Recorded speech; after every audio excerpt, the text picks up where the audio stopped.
विद्यार्थी मित्रांनो, पाहायला सुरू केलंय इन्स्पायरिंग यू हे यूट्यूब चॅनल. मी श्याम सुंदर माने आपलं स्वागत करतोय. स्पोकन इंग्लिशसाठी अतिशय इनोव्हेटिव्ह व्हिडिओ सिरीज मी तुमच्यासाठी घेऊन येतोय. आज ग्रामरमध्ये तुम्ही जर पाहत असाल तर टेन्स आणि टेन्सला जी सगळ्यात मोठी अडचण आहे ती क्रियापद आहेत, वर्ब्स आहेत.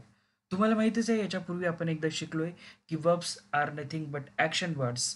पण इंग्रजीमध्ये तुम्ही जर टेन्सचे फॉर्म्युले शिकला असाल किंवा स्ट्रक्चर शिकला असाल तर तुमच्या लक्षात येते की क्रियापदाचं दुसरं रूप किंवा तिसरं रूप माहीत असणं गरजेचं आहे.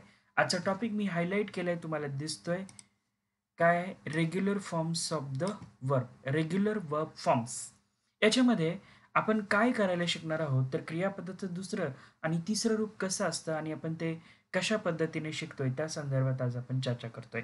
व्हिडिओ शेवटपर्यंत पहा, खूप इंटरेस्टिंग आणि इन्फॉर्मेटिव्ह व्हिडिओ होणार आहे. मी श्याम सर आपलं स्वागत करतोय. तुम्ही फर्स्ट टाइम आपला व्हिडिओ पाहत असाल तर चॅनलला सबस्क्राईब नक्की करा.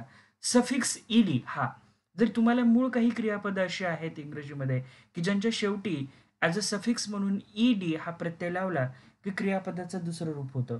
चांगली गोष्ट ही आहे की दुसरं रूप जर ईडी असेल तर तिसरंही तेच असतं.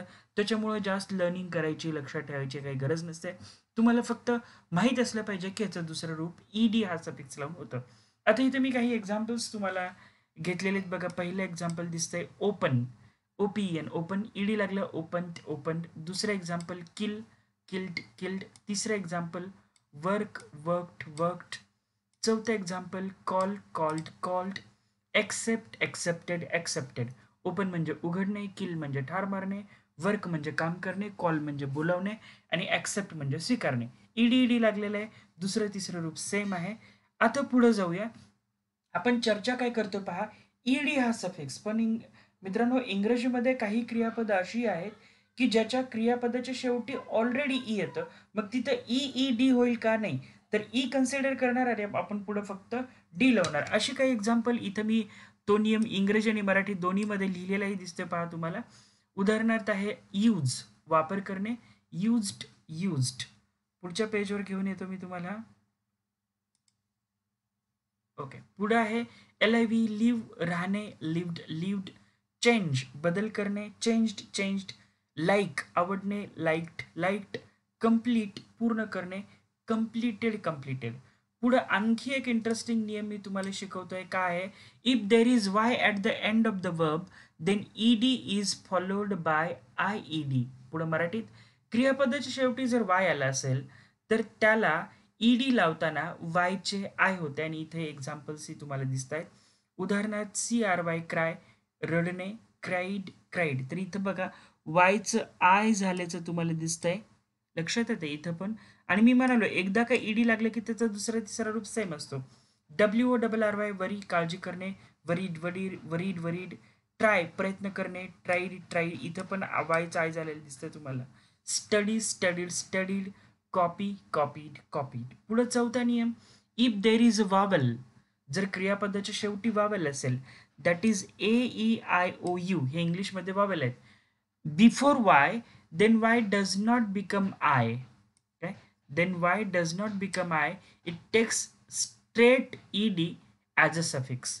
जर समजा क्रियापदाच्या शेवटी A E I O U आलं तर वायचा चेंज होत नाही, सरळ ई डी लागतो. उदाहरणार्थ इथं आपल्याला पुढच्या पेजवर यायच्या आधी पहा, P L A Y, play, खेळणे, प्लेड, प्लेड. आता इथं पहा ए आहे शेवटी, सो हा वाय तसाच ठेवला आणि ईडी लावलं. ओबे, ओबेड, ओबेड.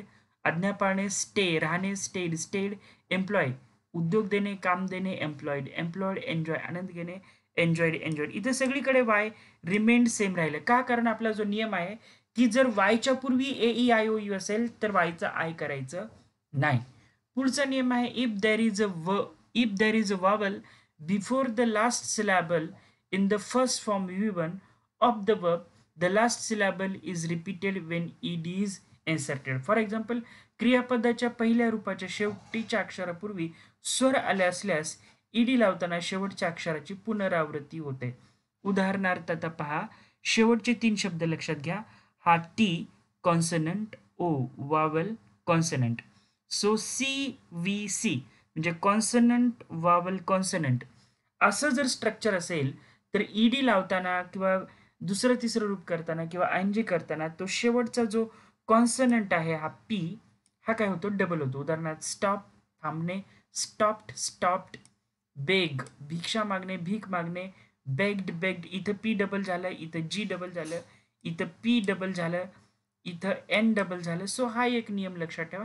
त्याच्या पुढे आणखी एक नियम आहे, if there are two vowels before last letter the letter is not repeated. मी म्हणालो जर दोन लेटर असतील आणि दोन्ही वॉवल असतील तर तसं होत नाही, म्हणजे हा नियम पाळायचा नाही. पहा, एल डबल ओ के लुक. आता इथं पहा, वावल वावल कॉन्सनंट, म्हणजे इथं होणार नाही. आपल्याला कसं पाहिजे, कॉन्सनंट वावल कॉन्सनंट पाहिजे, पण इथं केच्या पूर्वी डबल वावल आलाय. So looked, looked. पाहणे, बॉईल उकळणे, बॉइल्ड, बॉइल्ड. कॉन्कर विजय मिळवणे, कॉन्कर्ड, कॉन्कर्ड. अवॉइड टाळणे, अवॉइडेड, अवॉइडेड. अपियर सादर होणे, दिसणे, अपियर्ड, अपियर्ड. इथं मात्र आपण तो नियम लावलेला नाही.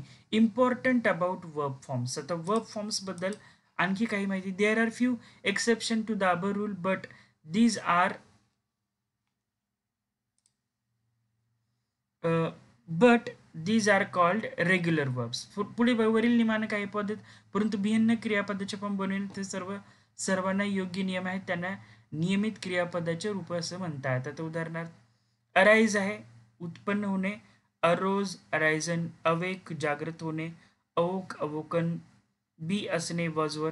इथे इरेग्युलर फॉर्म्स आहेत, म्हणजे काय की तिन्ही रूप जे आहे त्याची लक्षात घ्या, क्रियापदाचं पहिलं दुसरं आणि तिसरं, ती तिन्ही वेगळी आहेत. आता उदाहरणार्थ अवेक आहे, AWAK अवेक, तर याचा अवोक आणि अवोकन हा प्रकार आहे. हायलाइट करतो मी याला. अराईज आहे तर अरोज अरायझन, अवेक आहे तर अवोक अवोकन, अशा पद्धतीने. सो तुम्हाला ही सगळी क्रियापद जर शिकलात, तुम्ही लर्न केलात, तर निश्चितपणे तुम्हाला टेन्स चांगला येईल. आणि एकदा का तुम्हाला टेन्स यायला लागला की समजायचं की तुम्ही इंग्लिशचे मास्टर झालात. आता पुढच्या क्रियापदाचं मी ऑडिओ देत नाही, फक्त एक छोटंसं म्युझिक टाकतं बॅकग्राऊंडला, तुम्ही वाचा, समजून घ्या. चला, हे इरेग्युलर फॉर्म्स आहेत पहा. Begin began begun, behold beheld beheld, bend bent bent, bet bet bet. तुम्ही व्हिडिओ पाहताना पॉज करूनही हे पाहू शकता. पुढच्या पेजवर घेऊन येतो मी तुम्हाला. एकानंतर एक. CATCH कॅच म्हणजे झेलणे, कॉट कॉट, डिग म्हणजे खणणे, डग डग.